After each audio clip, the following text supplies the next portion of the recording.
नमस्कार, आपण पाहत आहात क्राईम अंकुश न्यूज। नाशिक शहरात शिवसेना उद्धव बाळासाहेब ठाकरे पक्षाने यापूर्वी जिल्हाधिकाऱ्यांना मतदार यादीचा घोळ सप्रमाण सिद्ध केला होता। शहरातील मध्य, पूर्व, पश्चिम आणि देवळाली या 4 मतदारसंघात 3.5 लाख दुबार आणि संशयास्पद मतदार आढळले होते। तो वाद अद्यापही संपलेला नाही। त्यातच आणखी धक्कादायक प्रकार उघड झाला आहे। सिडको आणि इंदिरानगर भागातील मतदार यादी 331 मध्ये एकाच फ्लॅटमध्ये तब्बल 100 मतदार आढळले आहेत। त्या फ्लॅटचा शोध कार्यकर्ते घेत आहेत। या मतदार यादीच्या पान क्रमांक 18 वर चंद्रभागा सीताराम गुरुकुले या 464 क्रमांकाच्या मतदार आहेत। नंतर प्रवीण प्रल्हाद पाटील हे 43 क्रमांकावर दाखवले आहेत। विशेष म्हणजे या यादीत तब्बल 100हून अधिक मतदार एकाच फ्लॅटमध्ये असल्याचे यादीत आहे।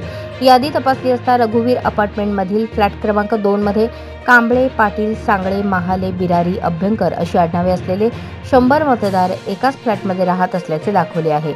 या संदर्भात शिवसेना महानगर प्रमुख प्रथमेश गीते यांनी निवडणूक आयोगावर प्रश्नचिन्ह उपस्थित केले आहे।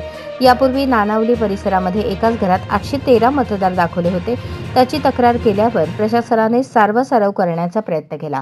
निवडणूक आयोगाच्या राज्याच्या कार्यालयात देखील नाशिकच्या पदाधिकाऱ्यांनी निवेदन दिले होते। अधिकाऱ्यांशी चर्चा केली होती, मात्र दुरुस्तीऐवजी यादी योग्य असल्याचा दावा करण्यात आला। यामध्ये मोठे कारस्थान असण्याचा संशय आहे। शिवसेना उद्धव बाळासाहेब ठाकरे पक्षाचे कार्यकर्ते संबंधित घर शोधून काढतील असे गीते म्हणाले। नाशिक शहरातील 4 विधानसभा मतदारसंघांचा समावेश महापालिकेत होतो।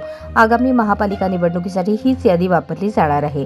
सत्ताधारी पक्षाला त्याचा लाभ होण्याची शक्यता आहे। त्यामुळे मतदार यादीचा घोळ हा भाजपकडे संशयाची सुई वळवतो।